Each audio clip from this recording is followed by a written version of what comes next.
नमस्कार, मी पूजा. परिपूर्ण स्वादमध्ये आपलं मनापासून स्वागत. आज आपण करणार आहोत गव्हाच्या पिठाचं आईस्क्रीम. हे आईस्क्रीम करायला आपल्याला मोजकीच 2-3 साहित्य लागतात. हे आईस्क्रीम खाल्ल्यानंतर तुम्हाला कळणार देखील नाही की हे आईस्क्रीम आपण गव्हाच्या पिठापासून केलं आहे. इतकं ते चवीला छान लागतं. आपल्या चॅनलवर अशाच उन्हाळा स्पेशल रेसिपीज उपलब्ध आहेत. त्या लिंक मी डिस्क्रिप्शन बॉक्समध्ये देत आहे. त्या सर्व रेसिपीज तुम्ही पाहू शकता. चला तर मग आजच्या रेसिपीला सुरुवात करूया. आईस्क्रीम करण्यासाठी इथे मी गॅसवर कढईमध्ये 1 लिटर फुलक्रीम दूध घेतलेलं आहे. फुलक्रीम दूध म्हणजे म्हशीचं दूध. म्हशीचं दूध घेतल्यामुळे आपण जेव्हा ते आटवतो ते पटकन दाटसर होतं आणि आईस्क्रीम मस्त क्रीमी लागतं. यातलंच मी 1 कप दूध बाजूला काढून ठेवलेलं आहे. ते कशासाठी हे आपण पुढे पाहूयाच. गॅसची फ्लेम लो टू मिडियम करायची आहे आणि दुधाला आपण उकळी येण्याची वाट पाहूया. बघा, आता आपण घेतलेल्या दुधाला उकळी आलेली आहे. आता आपल्याला हे दूध आटवून घ्यायचं आहे. पुन्हा एक वेळ आपण तळापासून दूध ढवळून घेऊया. मध्ये मध्ये असं आपण चमच्याने ढवळून घ्यायचं आहे, म्हणजे दूध तळाला लागणार नाही. आणि जे दूध कडेला चिकटलं असेल ते आपण चमच्याने अशा पद्धतीने खरवडून आतमध्ये घालायचं आहे, म्हणजे दूध लवकर दाटसर होण्यास मदत होते. आता मी इथं घेतलेली कढई मोठी आहे, म्हणून मी लो टू मिडियम फ्लेमवर दूध आटवून घेणार आहे. दूध लवकर आटलं जाईल. पण तुम्ही घेतलेलं भांडं जर लहान असेल तर तुम्हाला लो फ्लेमवर दूध आटवून घ्यावं लागेल आणि तुम्हाला वेळही जास्त लागेल. आता आपण 7 ते 8 मिनिटं हे दूध तापवून घेऊया आणि तोपर्यंत पुढची तयारी करूया. इथं मी एका भांड्यामध्ये 1 कप दूध घेतलं आहे. जे मघाशी आपण 1 लिटर दूध घेतलं होतं त्यातलंच 1 कप दूध मी आधी बाजूला काढून ठेवलं होतं आणि हे दूध रूम टेम्परेचरमधलं आहे. आता आपण यामध्ये अर्धा कप गव्हाचं पीठ घालणार आहोत. आपण गव्हाच्या पिठाचा आईस्क्रीम करतोय, त्यासाठी 1 लिटर दुधासाठी अर्धा कप गव्हाचं पीठ घ्यायचं आहे. हे प्रमाण अगदी बरोबर आहे. दूध आपण ना जास्ती थंड घ्यायचं आहे ना जास्ती गरम, रूम टेम्परेचरमधलंच दूध घ्यायचं आहे. आणि आता आपण विस्करच्या साहाय्याने अशा पद्धतीने गव्हाचं पीठ दुधामध्ये मिक्स करून घेऊया. तुमच्याकडे जर असा विस्कर नसेल तर तुम्ही काटा चमचा घेतलात तरीही चालेल. बघा, मी दुधामध्ये गव्हाचं पीठ अगदी व्यवस्थित मिक्स केलेलं आहे. यामध्ये अजिबात गुठळ्या राहिलेल्या नाही आहेत. समजा जर गुठळ्या झाल्यास तर तुम्ही हे मिश्रण एका गाळणीवर घेऊन गाळून घेऊ शकता, म्हणजे तुम्हाला असं स्मूथ मिश्रण मिळेल. हे मिश्रण आपण तळापासून छान ढवळून घ्यायचं आहे आणि मगच त्यात गरम दुधामध्ये घालायचं आहे. तुम्ही पाहू शकता, दूध इथं मी लो टू मिडियम फ्लेमवर 7 ते 8 मिनिटं मस्त उकळून घेतलेलं आहे. बघा, आधीपेक्षा बरंचसं दूध कमी झालेलं आहे. कढईला लागलेली साय आपण प्रत्येक वेळी चमच्याने खरवडून दुधामध्ये मिक्स करून घ्यायची आहे. बघा, दूध हळूहळू दाटसर व्हायला सुरुवात झालेली आहे. आता आपण गॅसची फ्लेम लो करायची आहे आणि मघाशी दुधामध्ये जे गव्हाचं पीठ आपण मिक्स करून घेतलं होतं ते तळापासून ढवळून घ्यायचं आणि हळूहळू ते एका हाताने पीठ या दुधामध्ये घालायचं, दुसऱ्या हाताने चमच्याने पीठ अशा पद्धतीने ढवळून घ्यायचं आहे, म्हणजे यामध्ये गुठळ्या होणार नाहीत. आधी आपलं दूध गरम असतं आणि पिठाचं मिश्रण घातल्यानंतर त्यामध्ये पटकन गुठळ्या होऊ शकतात. हे मिश्रण एकदा यामध्ये घातल्यानंतर आपण अजिबात थांबायचं नाही आहे. सारखं चमच्याने ढवळत राहायचं आहे, नाहीतर पीठ तळाशी जाऊन लागू शकतं. यापुढे आपण गॅसची फ्लेम लो ठेवायची आहे. अजिबात वाढवायची नाही आहे. चमच्याने आपण सतत ढवळत राहायचं आहे. दुधाला अजून उकळी आलेली नाही आहे. यामध्ये पटकन गुठळ्या होऊ शकतात, म्हणून आपण अशा पद्धतीने सतत चमच्याने ढवळत राहायचं आहे. अगदी तळापासून ढवळायचं आहे, नाहीतर तुमचं हे मिश्रण तळाला लागलं म्हणूनच समजा. यानंतर आपण यामध्ये पाऊण कप साखर घालूया. 1 लिटर दुधासाठी पाऊण कप साखर हे गोडाचं प्रमाण अगदी बरोबर होतं. तरीही तुम्ही तुमच्या आवडीनुसार साखरेचं प्रमाण कमी अधिक करू शकता. साखर जर आपण खूपच कमी घातली तर मग आईस्क्रीम बेचव लागतं. आईस्क्रीम गार झाल्यानंतर ते अगोड लागतं, म्हणून साखर किंचित जास्तीच घालायची आहे. साखर विरघळली की हे मिश्रण पुन्हा थोडंसं सैलसर होईल. तरीही आपण गॅसची फ्लेम लोच ठेवायची आहे आणि असं आपण सतत ढवळत राहायचं आहे. बघा, या मिश्रणाला पुन्हा उकळी आलेली आहे.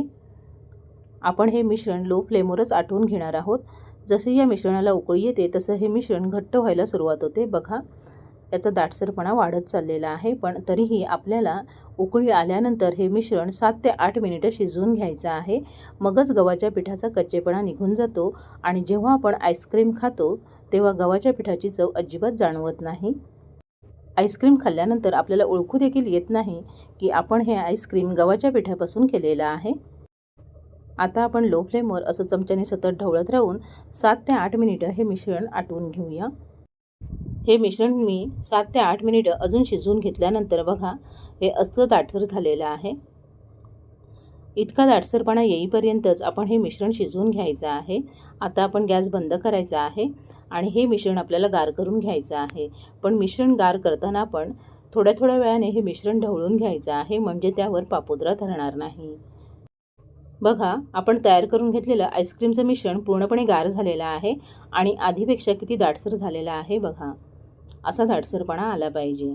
आता आपण हे सगळं तयार मिश्रण एका मिक्सरच्या भांड्यामध्ये काढून घेऊया. गार झालेलं आईस्क्रीमचं मिश्रण इथं मी मिक्सरच्या मोठ्या भांड्यात काढून घेतलेलं आहे. आपल्याला हे मिक्सरला लावून फिरवून घ्यायचं आहे. यामध्ये आपण आता फ्लेवरसाठी 1 टीस्पून व्हॅनिला इसेन्स घालणार आहोत. तुमच्याकडे जर व्हॅनिला इसेन्स नसेल तर तुम्ही अर्धा टीस्पून वेलची पावडर घातली तरीही चालेल. आईस्क्रीम चवीला छानच लागेल. आता आपण याला झाकण लावूया आणि हे 1 ते 2 मिनिटं मिक्सरला लावून फिरवून घेऊया. आपण तयार करून घेतलेलं मिश्रण मिक्सरला फिरवून झाल्यानंतर बघा असं झालेलं आहे. मस्त फेसाळलं आहे, हलकं झालेलं आहे. आता आपण हे आईस्क्रीम सेट व्हायला ठेवूया. त्यासाठी इथे मी एक प्लास्टिकचा डबा घेतलेला आहे. आता आपण तयार मिश्रण या डब्यामध्ये काढून घेऊया. सगळं मिश्रण मी डब्यामध्ये काढून घेतलेलं आहे. आता आपण डब्याला झाकण लावून घेऊया. डबा हवाबंद असावा. आता आपण हा तयार डबा 5 ते 6 तासांसाठी फ्रीझरमध्ये ठेवून देणार आहोत आणि त्यानंतर आपण पुढची तयारी करूया.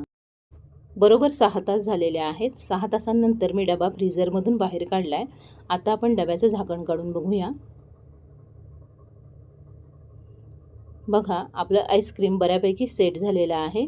आता आपण हे चमच्याने असं मोकळं करून घेऊया. आपल्याला हे पुन्हा मिक्सरला लावून घ्यायचं आहे.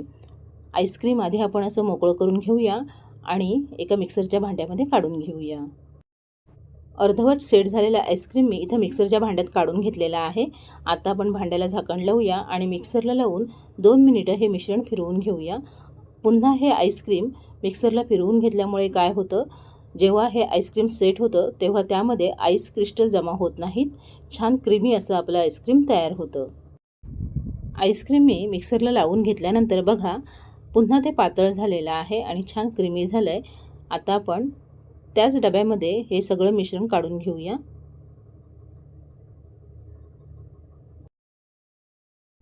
आता आपण वरून प्लास्टिकचा कागद घालूया अशा पद्धतीने, म्हणजे जेव्हा आईस्क्रीम सेट होईल तेव्हा वरून बर्फ जमा होणार नाही. आणि आता आपण डब्याला झाकण लावून घेऊया आणि आता हा तयार डबा आपण 12 ते 15 तासांसाठी फ्रीझरमध्ये ठेवून द्यायचा आहे. सध्या गरमी भरपूर आहे. आईस्क्रीम सेट व्हायला 2-3 तास जास्तीचे लागतातच. 12 ते 15 तासांनंतर आपण आईस्क्रीम सर्व करूया. 14 ते 15 तास झालेले आहेत. आता आपण आईस्क्रीम सेट झालं आहे का पाहूया. आपण आता झाकण काढून घेऊया आणि मग वरून लावलेला प्लास्टिकचा कागद देखील काढून घेऊया. बघा, आपलं आईस्क्रीम व्यवस्थित सेट झालेलं आहे. वरून अजिबात बर्फ जमा झालेला नाही आहे. आता आपण हे आईस्क्रीम सर्विंग बाउलमध्ये काढून घेऊया. स्कूपरच्या साहाय्याने अशा पद्धतीने आपण आईस्क्रीम काढून घेणार आहोत. मी डबा फ्रीजमधून काढल्या लगेचच आईस्क्रीम काढत आहे.